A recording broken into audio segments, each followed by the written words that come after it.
Madame, mademoiselle, monsieur, les difficultés sont derrière nous. Nous avançons. 2018 aura été l'année de toutes les censures. Toutes les voix discordantes sont chassées des médias de propagande. Hormis quelques exceptions notables, des centaines d'intellectuels sont interdits d'antenne, à l'image d'un Éric Zemmour, boycotté par le service public, financé par nos impôts.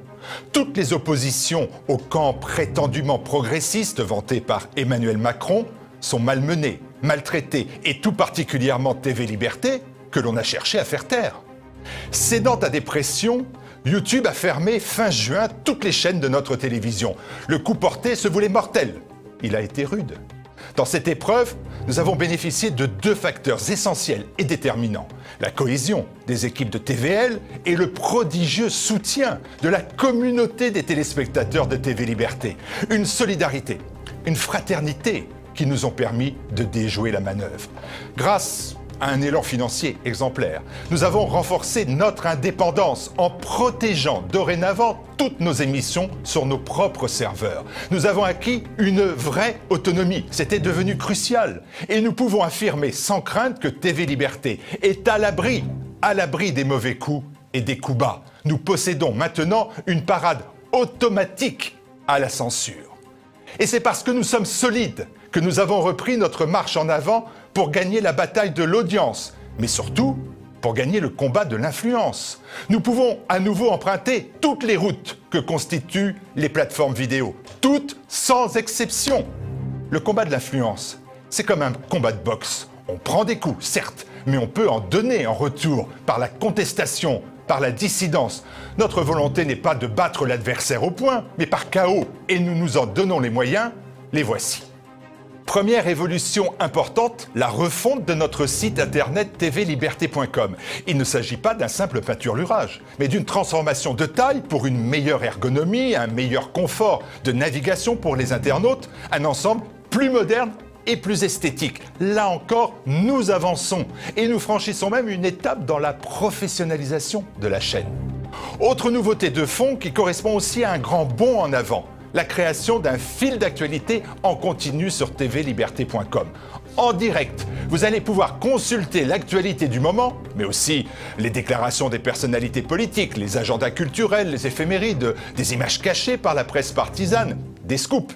Ce fil d'actualité, destiné à accompagner nos téléspectateurs tout au long de la journée, intégrera pour une meilleure efficacité toutes les émissions radiophoniques produites par TVL. Une équipe de 2 journalistes s'installe d'ores et déjà pour mettre en place ce nouvel outil qui va vite devenir incontournable pour tous les défenseurs de l'esprit français. Vous le voyez bien, autour du journal télévisé quotidien de TVL, ce pôle information se renforce durablement. Et nous ne nous arrêtons pas là. Petit à petit, nous renforçons notre présence sur les réseaux sociaux. Après Facebook et Twitter, TVL va porter ses efforts sur Instagram et ne s'interdit pas d'ailleurs de faire ses premiers pas sur d'autres réseaux sociaux qui connaissent un fort développement. Les émissions phares de la chaîne vont connaître des modifications ou des nouveautés. C'est déjà le cas d'Immédiat avec autour de Jean-Yves Le Gallou une équipe renforcée et un nouveau présentateur. C'est aussi le cas de Bistro Liberté qui a gagné en dynamisme avec une nouvelle formule qui rencontre le succès. Tout au long de 2019, les surprises se succéderont. Les personnalités qui comptent seront sur TV Liberté. Enfin, et c'est un axe nouveau, après l'aide et le soutien à la réalisation de documentaires, TV Liberté va s'engager dans l'accompagnement des nouveaux talents. Ils apparaissent sur Internet, ils révolutionnent l'art de la communication et suscitent l'intérêt des plus jeunes. On les appelle les youtubeurs. Certains s'opposent avec courage au pouvoir en place, tous combattent le politiquement correct. Nous vous les ferons découvrir grâce à cette bourse aux nouveaux talents. TV Liberté avance, avec la volonté affichée de lutter pied à pied contre le recul de la liberté d'expression. Le terrorisme intellectuel s'abat sur notre pays, mais il n'est pas inéluctable. Les peuples reprennent le pouvoir en Italie, en Hongrie, en Autriche, en Pologne, déjouent les pronostics comme au Brésil. La France peut, elle aussi, se libérer des chaînes qu'on lui impose. TV Liberté veut vous aider à vous libérer des chaînes qui cherchent à vous emprisonner. Aidez les Français à se libérer des chaînes qui cherchent à les emprisonner. Donnez-nous-en les moyens pour qu'en 2019, TV Liberté continue de défendre vos idées. Aidez-nous, maintenant.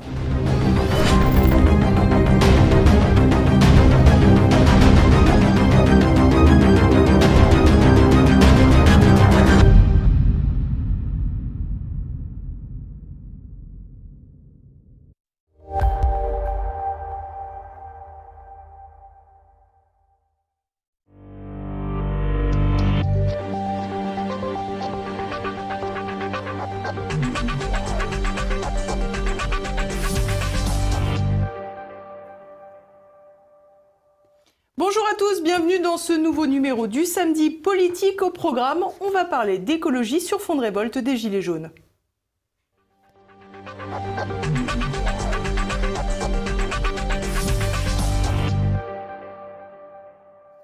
Matraquage fiscal, écologie punitive ou nécessaire transition énergétique, quoi qu'on en pense, la hausse de la fiscalité sur les carburants a mis le feu aux poudres. Depuis près d'une semaine, les Gilets jaunes sont mobilisés partout en France face à Emmanuel Macron. Alors, colère légitime ou aveuglement face aux impératifs écologiques? C'est ce que nous allons voir avec mon invité Michel Rivasi.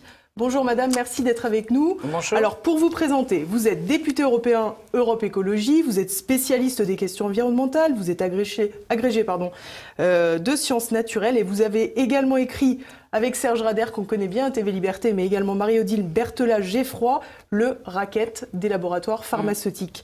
Alors Michel Rivasi, je suis allée sur votre site internet, la bannière, c'est Michel Rivasi avec un gilet jaune. Alors est-ce qu'on doit comprendre que vous soutenez le mouvement des Gilets jaunes ?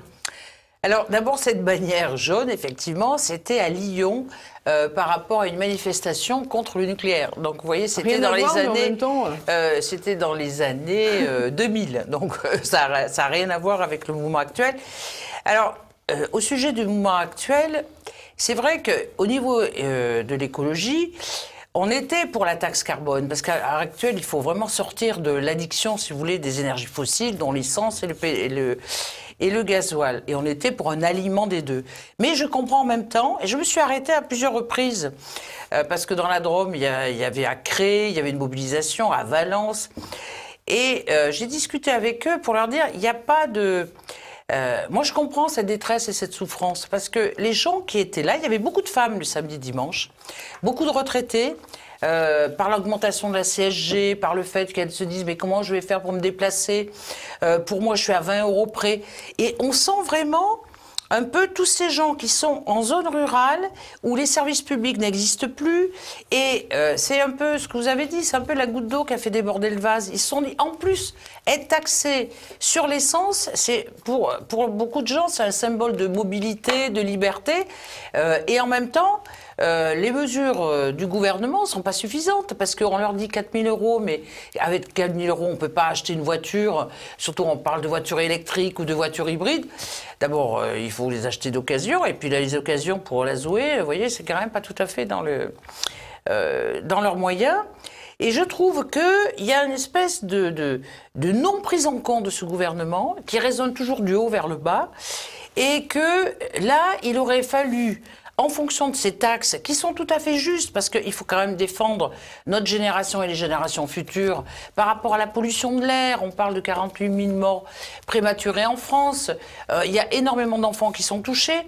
Donc ça, c'est une urgence. Mais ça représente des milliards de taxes, vous voyez, d'argent, d'euros que va toucher ce gouvernement.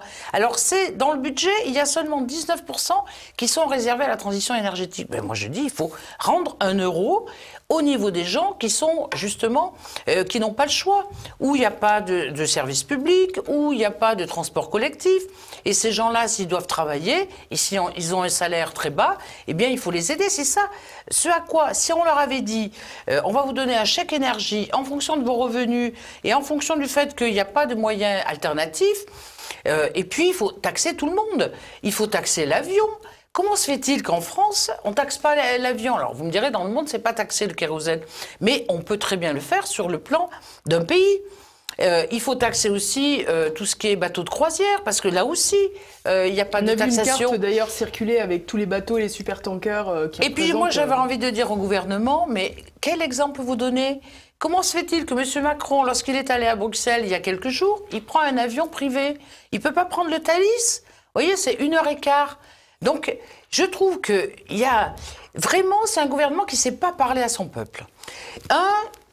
Il aurait fallu, en fonction des taxations, de dire, d'abord faire plus de pédagogie, puis surtout de faire les états généraux. Et c'est là où c'est très surprenant ce qui se passe sur le terrain, parce que vous avez des gens de gauche et de droite, et même d'extrême droite. Moi, j'aurais dit, mais si on demande les états généraux, où on réunit tous les corps intermédiaires, où il faut des représentations, si vous voulez, des gilets jaunes dans chaque région. À vous de désigner la personne qui sera la mieux à même de vous représenter. Il faut qu'il y ait les syndicats. Alors, il me disait, oui, mais les syndicats, ils sont vendus, ils sont achetés, etc. Mais ça fait rien. Il faut quand même aussi les corps intermédiaires. Il faut les ONG, il faut les différents ministères, et on discute des véritables solutions pour aider les gens à cette transition écologique. Parce que quand le JDD a fait le sondage en disant est-ce que vous êtes plus pour le pouvoir d'achat ou est-ce que vous êtes plus pour la transition énergétique? Mais ça ne se pose pas comme ça. C'est les deux, mon capitaine. Il faut absolument qu'il y ait à la fois, on aide les gens, vous voyez, qui ont des petits salaires qui sont à 20 € près à la fin du mois, et aussi ils sont d'accord pour la transition énergétique. Donc l'écologie, c'est pas forcément un matraquage fiscal, même si pour le moment c'est presque mais toujours comme ça. Mais l'écologie, c'est pas un matraquage fiscal. L'écologie, c'est la redistribution. Et moi, je voudrais vraiment qu'on relie le social avec l'écologie. On ne peut pas faire l'écologie que pour une minorité. On est ensemble sur cette planète. Et en France, on a une responsabilité d'aider les plus défavorisés, les plus pauvres, vous voyez, les invisibles, comme on les appelle. Et là, on a un gouvernement, on dirait, qui raisonne que par rapport à des gens qui ont les moyens, qui peuvent changer de voiture facilement, etc. Mais enfin, ils ne connaissent pas la réalité du peuple français. Et ça, vraiment, je suis très surprise. Il faut faire cette proposition. Et moi, vraiment, je pousse, c'était M. Berger, là, de la CFDT, qui avait commencé à en parler, mais il a tout à fait raison. Il faut que ce gouvernement dise, bon, on se réunit autour d'une table, on dialogue. Mais on ne fait pas qu'écouter. On dialogue et on doit sortir avec des propositions, vous voyez, pour aider les gens à passer sur la transition écologique. Et en même temps, qu'au niveau du gouvernement, puisqu'ils font des séminaires très bien, eh bien, qui dit qu'est-ce qu'on peut faire, nous, pour, vous voyez, diminuer notre consommation énergétique. Comment on peut faire pour avoir des voitures, vous voyez, qui soient beaucoup moins consommatrices? Comment faire pour venir en vélo, que ce soit à l'Élysée, à Matignon ou à l'Assemblée nationale? On dirait que c'est toujours aux autres à faire un effort et qu'eux-mêmes, ils ne font aucun effort. Ben, vous voyez, la notion d'exemplarité du gouvernement, la notion de dialogue, il n'y a plus de structure de dialogue. On ne vit plus en démocratie. Vous voulez un retour à Christiane Taubira qui allait place Vendôme avec son petit vélo? Vous croyez que finalement c'est des gestes? Je comprends bien votre point de vue, mais c'est finalement la petite goutte d'eau qui fait pas grand-chose. Mais si tout le monde le fait. Vous savez, moi, je suis assez... Pierre Rabhi, je ne sais pas si vous connaissez ce philosophe, il parle des petits colibris. Chacun doit faire à son niveau. Mais le gouvernement qui montre l'exemple, il taxe, très bien. C'est vrai qu'il faut l'alignement du diesel sur l'essence. Mais l'argent qu'il récupère... Ça y est, il a même dépassé. Bon, eh ben, l'argent qu'il récupère, il le redistribue. De quel droit ça va au budget de l'État alors qu'ils sont en train de faire souffrir des gens qui sont à 10 ou 20 € après? Ouais, c'est quand même incroyable. Quand on dit c'est le président des riches, c'est le président des riches qui, en fait, a une gouvernance, vous voyez, de monarque. Mais on est... Enfin, j'espère qu'on est encore en démocratie, en République, et qu'il faut faire participer les gens. L'écologie, c'est pas que s'occuper de l'environnement, c'est aussi s'occuper du social. Et là, vous voyez, on dirait qu'on parle d'écologie punitive, mais enfin, vivre en écologie, c'est penser au futur de l'humanité, c'est redistribuer les richesses, c'est être sur le partage et la solidarité, c'est ça. Être écologiste. Et c'est pour ça que ça englobe, vous voyez, tous les éléments du quotidien et les éléments de la politique. C'est pas seulement sur un créneau donné. Alors, vous avez parlé de la réalité des Français. Ce que je vous propose, c'est de regarder un petit sujet avec, justement, les vrais Français. Et ils soutiennent majoritairement le mouvement des Gilets jaunes. Je suis assez partagée sur cette mobilisation, puisque bon, je comprends tout à fait le fait que l'augmentation importante des taxes sur les carburants est assez problématique pour un certain nombre de ménages. C'est excellent. Il était temps. C'est le début d'un grand changement, il y a une révolution. Ouais, je suis pour, parce que j'ai participé le samedi toute la journée à la mobilisation. Il n'y a plus rien qui fonctionne.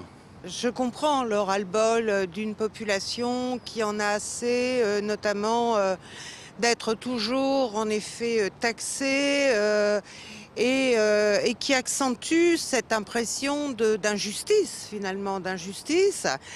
Mais je suis aussi très très sceptique quant à leur organisation, quant à leurs objectifs réels, et très méfiante, je dois dire. L'histoire nous a appris que les mobilisations de ce type soit échouer, soit se terminer dans la violence. Je suis à 100% pour, mais je suis contre les dérapages. Je suis pour manifester gentiment. Je suis allé aux manifestations samedi après-midi ou samedi de midi à 16h sur les Champs-Élysées. C'était très sympa, mais il faut savoir arrêter une manifestation. Je crois que leur action est nécessaire. Bon, il ne faut pas qu'elle tourne sur la violence, mais le fait qu'il y ait une imposition catastrophique pour tous les Français, eh bien, c'est la conséquence logique de la politique actuelle. Oh, c'est tout. Il y a tout le monde. C'est un peu, vous trouvez tout. Je crois qu'il y a beaucoup de ruraux. Je crois que c'est la France profonde, là. Je dirais c'est la force du pays réel, comme dirait Maurras.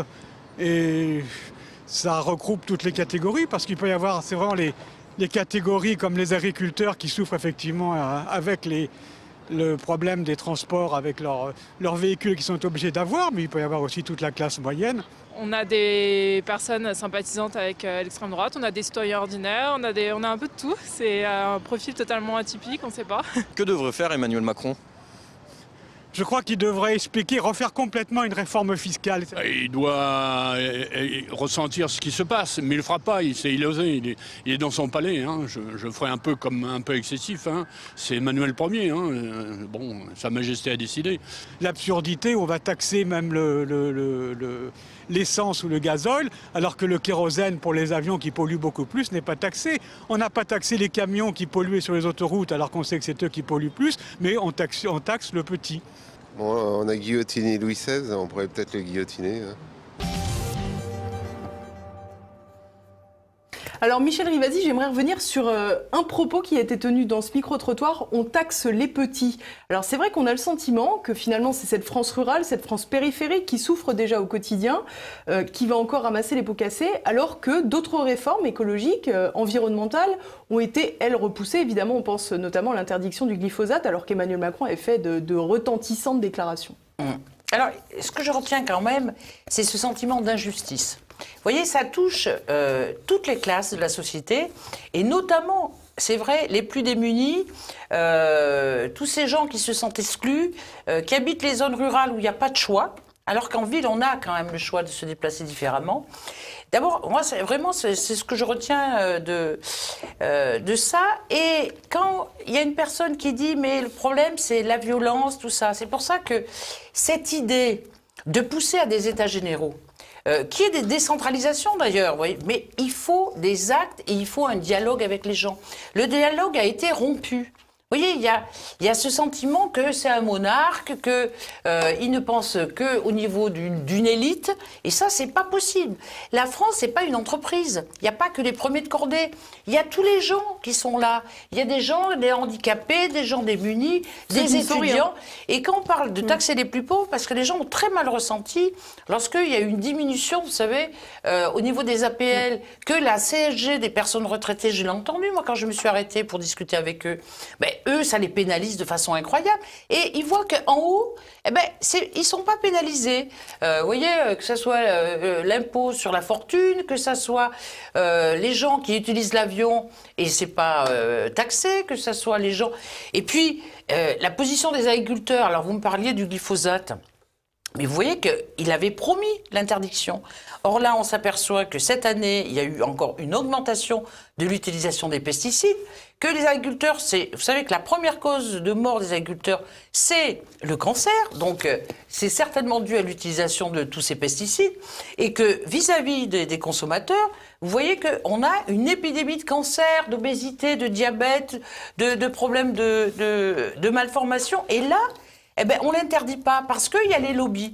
Alors, moi qui me bagarre depuis des années, vous voyez, par rapport aux gens, je me dis, mais si le politique ne prend pas le pouvoir sur les lobbies, que ce soit le lobby nucléaire, parce qu'on attend quand même cette loi, vous savez, sur la programmation de l'énergie, que ça soit sur le chimique, et on le voit sur l'agroalimentaire, que ça soit sur les laboratoires pharmaceutiques, mais en fait c'est incroyable, on a l'impression que c'est eux qui ont repris le pouvoir, qu'on est dans le libéralisme le plus total, et que ça va à l'encontre des gens.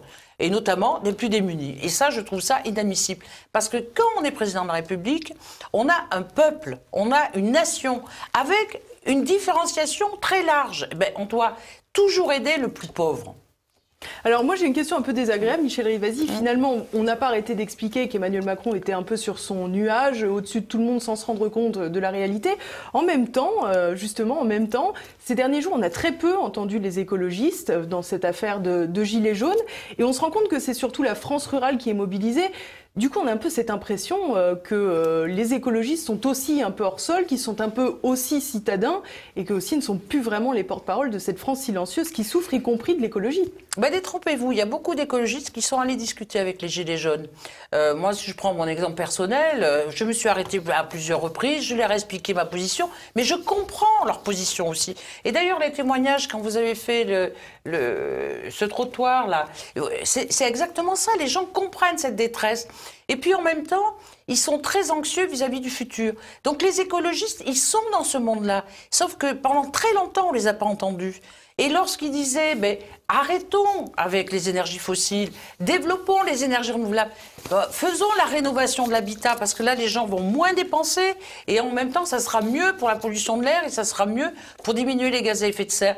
Eh bien, on n'était pas entendus. Et maintenant que le dérèglement climatique, les gens le ressentent dans leur vie, ce qui m'a, contrairement à ce que vous dites, ce qui m'a plu quand même quand j'ai discuté avec les gens, c'est qu'ils disent on n'est pas opposés, on est avec vous. Mais il faut, vous voyez, il faut les faire sur les deux jambes et non pas nous dire c'est de notre faute si. Parce qu'on est toujours en train de culpabiliser l'autre. Mais si le gouvernement et les autres gouvernements avant, on est dans cette situation-là, alors en France, moi je me bagarre sur le plan européen parce que c'est vraiment à la dimension européenne que, vous voyez, il faut diminuer ces gaz à effet de serre et promouvoir les énergies renouvelables. Eh bien, c'est nous l'avenir, parce que nous, on est pour la vie, on est pour l'avenir, on est pour sauver l'humanité. Mais seulement, il faut que les gens entendent et qu'on ne soit pas sur le court terme et qu'on ne soit pas que sur le profit immédiat. Regardez les entreprises du CAC 40, les bénéfices qu'ils font. Et vous voyez que les gens, après, ils n'ont même pas des euros pour finir la fin du mois et s'offrir un cinéma ou autre chose. Donc je trouve que c'est l'injustice la plus totale. Et quand il faut revoir la fiscalité, il faut vraiment, c'est une des priorités que demande le peuple français. Alors on va voir dans un aspect un peu plus politique les réactions de l'exécutif. On va voir que finalement ces réactions se divisent en deux. Essentiellement, on garde le cap, on continue et on ne change rien. Et une autre attitude qui est essentiellement celle de Christophe Castaner, qui consiste à dénoncer les incidents qui ont eu lieu, malgré le fait qu'il soit quand même un peu responsable, puisqu'il, jusqu'à preuve du contraire, il est quand même responsable de la sécurité en France ces derniers temps. On a l'impression que finalement, il y a une volonté d'attacher une radicalisation à ce mouvement. Est-ce que c'est pas une manière de faire de la propagande pour démonétiser cette manifestation relativement inédite ? Le gouvernement, là, son objectif, c'est de dénigrer à la fois les gens et puis de pousser en disant « regardez, c'est violent ». Mais c'est vrai qu'il y a eu une certaine violence parce que les gens ont eu peur. Comme c'est pas des gens habitués à manifester, vous voyez, il n'y avait pas de service d'ordre pour essayer de canaliser quand même certains comportements. Par exemple, quand on a bougé la voiture de cette femme qui avait son enfant et qui voulait aller chez le médecin, elle a complètement paniqué. Donc, à la fois, il y avait ces gens-là, et puis il y a des gens qui veulent passer outre. Mais bon. C'est vrai que c'est assez inédit. Alors ça s'est passé un peu, on a eu les nuits debout, il y a eu quand même, quand on regarde l'histoire, quelques mouvements comme ça. De cette ampleur, c'est inédit en tous les cas. De cette ampleur, oui, mais surtout... 2300 points de blocage à peu près sur le territoire. Vous voyez, moi ce qui m'inquiète, c'est quand je vois des gens qui ne croient plus aux institutions, qui ne croient plus aux politiques, qui ne croient plus au corps intermédiaire, et qui ont peur de leur prochain. Regardez toute la polémique sur les migrants, etc. Ça devient très grave. Parce que ça va sur le Front National. Et c'est quand même pas des gens, si vous voulez, qui sont sur la solidarité et qui sont sur l'écoute et sur le lien humain. Donc, là où je reproche au gouvernement de ne pas comprendre la situation, c'est de dire ils n'essaient pas de mettre en place des structures de dialogue pour trouver des solutions communes. Ils ne sont pas habitués à cette autre gouvernance. On n'est plus sur le roi. Vous voyez, on dit souvent en France, c'est la monarchie républicaine. Mais il faut complètement qu'on change ça, parce que le citoyen, il va beaucoup plus loin. Quand je vous dis que le citoyen, il comprend très bien les écologistes qui disent, mais attendez, là, avec cette crise sanitaire qu'on a, avec le défi du changement climatique, il faut changer nos comportements. Il faut arrêter de penser que c'est en achetant le moins cher et en ouvrant toutes les frontières Quand on va acheter des t-shirts à 1 €, mais c'est fabriqué par des gens qu'on est en train de payer à coups de lance-pierre, avec des conditions sociales lamentables. Donc il faut mieux être sur les concepts des écologistes, c'est produire local, c'est faire attention à ce que les substances chimiques, elles soient pas toxiques pour la santé, c'est retrouver, réindustrialiser l'Europe, si vous voulez, par rapport à des taxes qu'on mettrait sur les frontières européennes, sur le CO2 et sur les conditions de travail différentes de pays tiers. C'est tout ça qu'il faut revoir. C'est un autre modèle, mais un modèle qui va enchanter. Vous voyez, Pierre Rabhi parlait de sobriété heureuse. Il faut qu'on soit sobre, il faut arrêter de gaspiller comme on gaspille, mais heureux, parce qu'on est ensemble, et ensemble, on doit trouver les solutions pour aujourd'hui et puis pour demain. Alors, on a bien compris, finalement, il faut une refondation sur les deux jambes. On a compris l'écologie d'un côté, sans négliger le social, donc le social de l'autre côté. Ça fait partie. Un changement de système. C'est exactement ce que prône Jean-Luc Mélenchon. Qu'est-ce qui différencie aujourd'hui Jean-Luc Mélenchon, qui a beaucoup développé son aspect écologique dans son programme de la France Insoumise, et Europe Écologie Les Verts? Mais Jean-Luc Mélenchon, c'est pas du tout un ennemi, sauf que lui, il est sur une planification écologique. Et bien, moi, je pense que le changement de comportement doit se faire avec les gens. Vous voyez, je ne suis pas sur une structure qui part du haut vers le bas. Il y a des orientations à donner et après, il y a des systèmes de dialogue avec les gens pour changer leur comportement. Et je suis vraiment beaucoup pour la décentralisation. Le modèle de M. Mélenchon, c'est un modèle assez vertical. Et trop jacobin ? Très jacobin, ouais. Il a une culture très jacobine. Et je crois que la solution maintenant, c'est le local avec le national, vous voyez, pour qu'il y ait une cohérence dans les lois. Finalement. Oui, sauf que les Gilets jaunes, ils restent très sur le local, mais ils ne proposent même plus de structure nationale parce qu'ils ne font plus confiance en personne. Et ça, c'est très grave pour la démocratie. Si on n'a plus confiance, eh bien, il peut y avoir justement après des gestes de violence parce que les gens, ils n'ont plus de repères. Moi, je suis pour donner des grandes orientations. Et puis ensuite, il faut faire confiance aux gens. Vous ne pouvez pas vous imaginer la créativité des gens. Moi, j'habite un département, la Drôme, c'est le plus bio de France. Eh bien, les jeunes s'installent, les jeunes collaborent, il y a du coworking, ils savent utiliser Internet. C'est extraordinaire la dynamique qu'ils créent. Eh bien, il faut faire confiance aux gens. Alors que là, on a un régime, on dirait qu'il n'y a qu'une élite, avec les polytechniciens, etc., qui savent pour les autres. Mais non. La société, elle est plurielle. Il faut partir de la situation des gens et construire avec eux. Ça, c'est un autre mode de gouvernance. Merci beaucoup, Michel Rivasi. Mais merci à vous. Merci à tous de nous avoir suivis. À la semaine prochaine. N'oubliez pas de partager cette vidéo.